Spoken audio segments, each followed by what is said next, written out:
نبوي سیرت د رحیق المختوم پښتو ژباړه.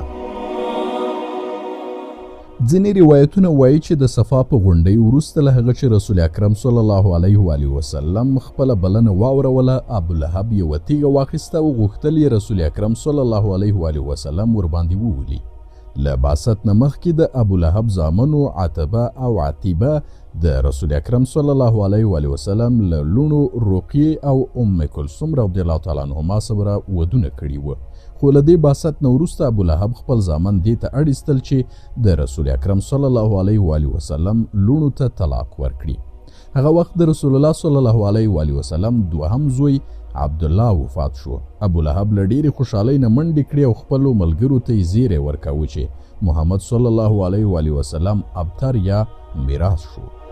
لکه مخکې مو چې وویل، ابولهب به د حج په دوران او بازارونو کې په رسول کریم صلی الله علیه و آله وسلم پسې روان و او خبرې به یې ورتکذیبولې.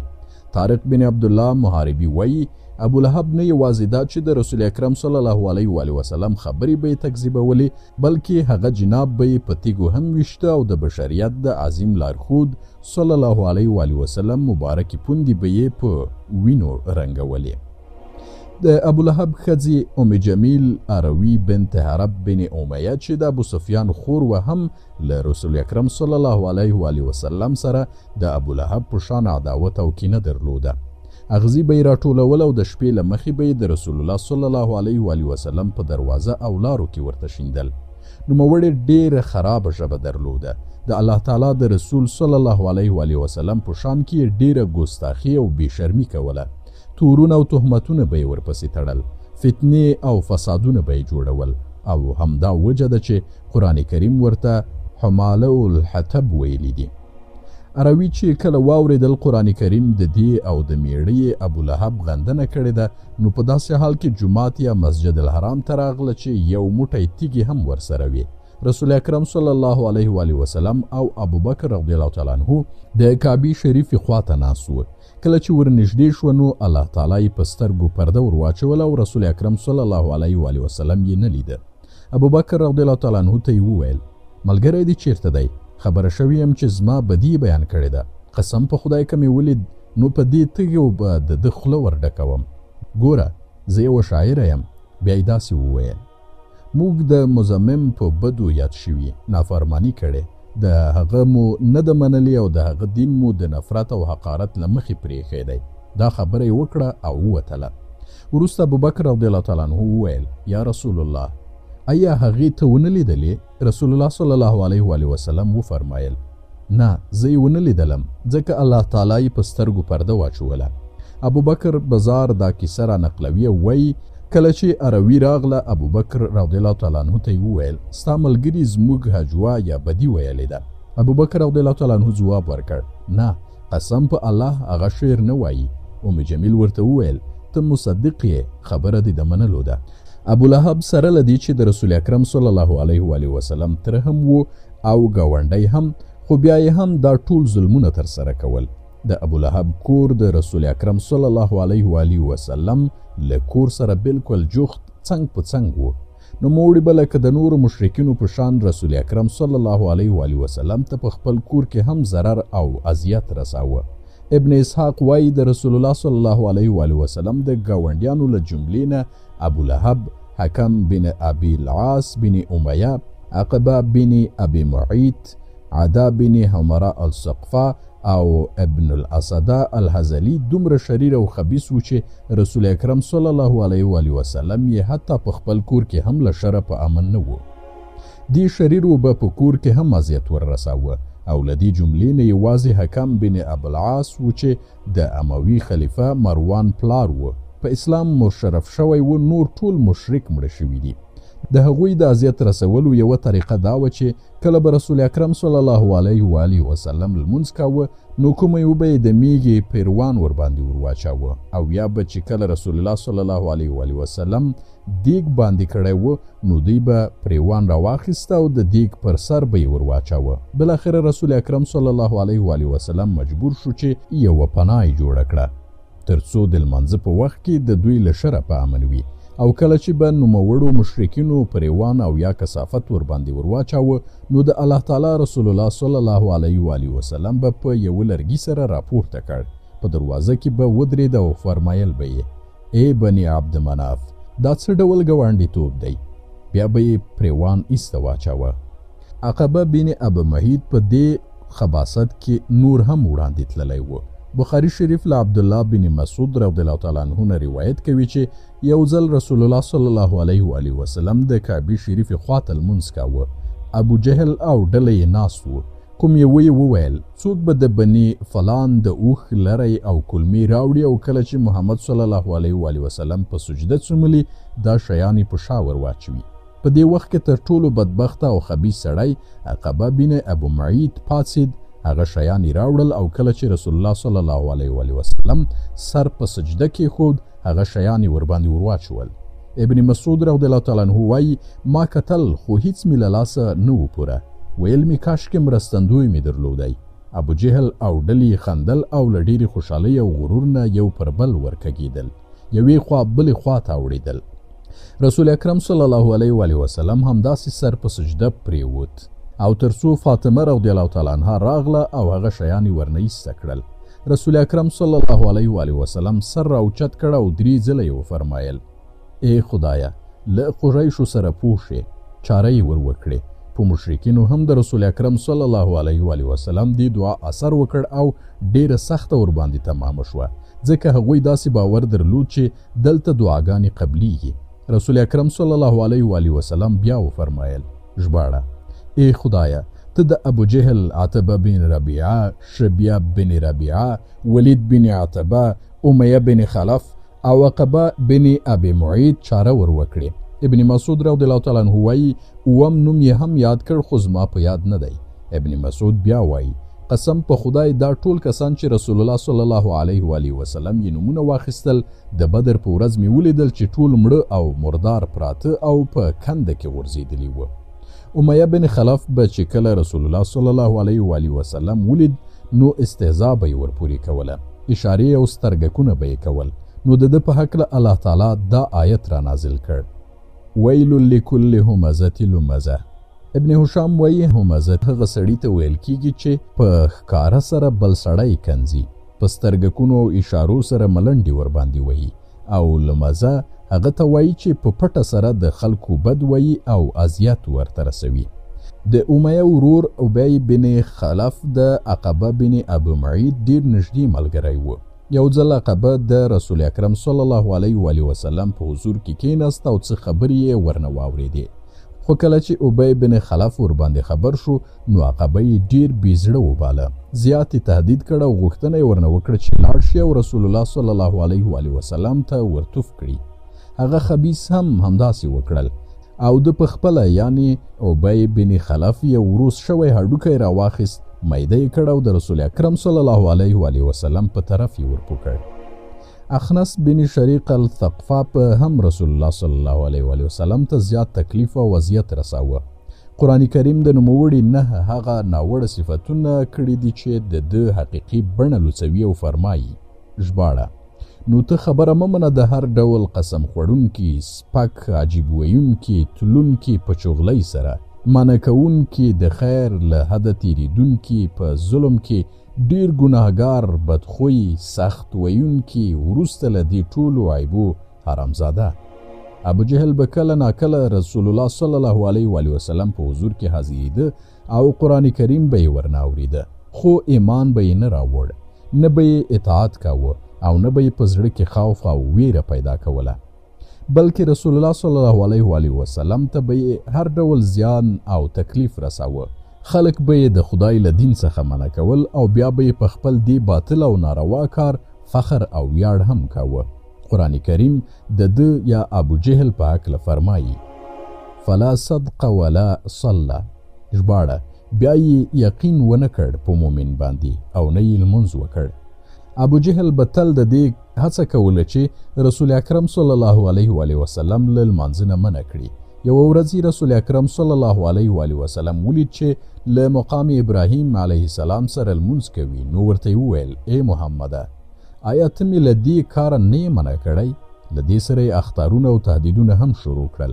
رسول الله صلی الله علیه و وسلم هم ور باندې په غوسه شو او کلک ځواب یې ورکړ. نو ده ورته وویل: ای محمده، په څه مې ویروې؟ په دې منطقه کې هیڅوک هم له مانه زیات زور او ځواک نه لري. په دې پسې الله تعالی دا آیت را نازل کړ. ژباړه: پس راودي بولی اهل د مجلس خپل. په بل روایت کې راځي چې رسول اکرم صلی الله علیه و وسلم ابو جهل تر غاړه ونیو او خوځاوه را خوځاوه یې ورته فرمایلی یې. ژباړه: ور د تا ته ای کافر انسانه هغه شی چې بد یې بولي سختی د مرګ، پس ور د هغه شی چې بد یې بولي چې سختی د قبر ده. بیا ور د تا لره هغه شی چې بد یې بولي چې سختی د ورځې د قیامت ده، پس ور د تا لره هغه شی چې بد یې بولي چې همیشه عذابېدل ستا په دوزخ کې دي. دلته د خدای دښمن یا ابو جهل ورته وویل: ای محمده، آیا ته ما ویروي؟ قسم په خدای چې ته او ستا رب زما هیڅ هم نشي کولی. زه د دې سیمې تر ټولو غوره او عزیز اوسیدونکی یم. په هر ترتیب ابو جهل له خپل رذالت او خباثت نه لاس وانخیست، بلکې لا پسې بدبخت شو.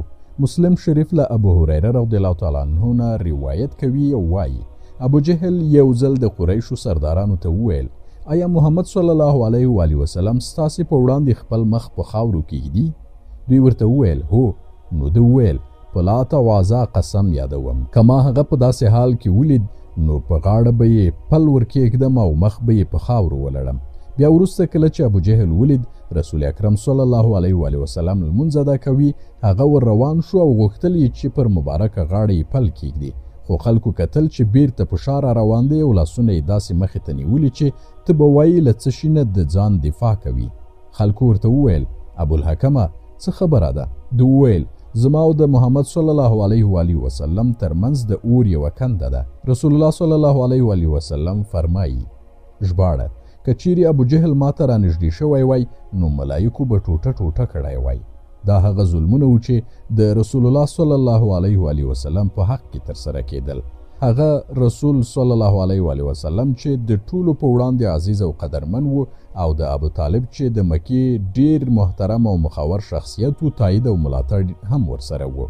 نو ویلی شو هغه ظلمونه چې مشرکانو په نورو اصحابو رضی الله تعالی عنهم خصوصا هغو بېوزله او بېکسه کسانو باندې راوستلي وو، له دې نه څو چنده سخت او دردونکي وه.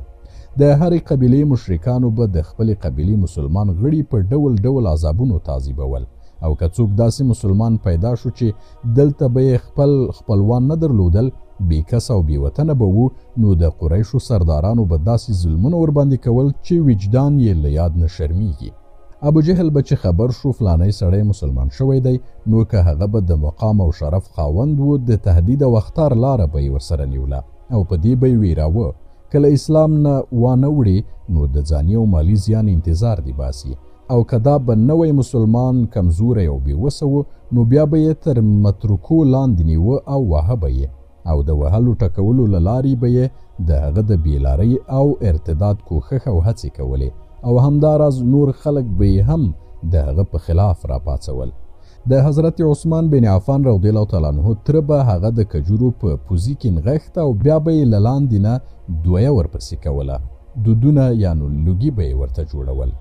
د معصب بن عمیر رضی الله تعالی عنه مور چې کله د خپل زوی له اسلام راوړلو نه خبریږي نو خپل هغه نازولی او په نعمتونو کې پټ زوی له کوره شړي او دومره لوږه او تنده ورباندې راولي چې هغه نرمه څرمن یې وچیږي، درز چوي او بدن یې لکه د مار په شان پټوکي یا پوستکي اچوي.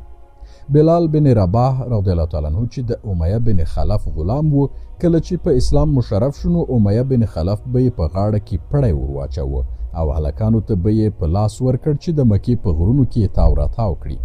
پړی به یې غاړه ووهله، امیه به په ډیر شدت سره راکاږه او په لرګي به یې وواهه، سره لمر ته به یې کېناوه، سخته لوږه به یې ورباندې راوستله او په ټکنده غرمه کې به یې په سرو شګو کې څملاوه او په سینه به یې لویه تیږه ورېښودله او ورته ویل به یې: قسم په الله چې همداسې به پروت وي تر څو یا ومرې او یا په محمد صلی الله علیه و وسلم باندې کافر شي او د لات او عزا عبادت وکړي.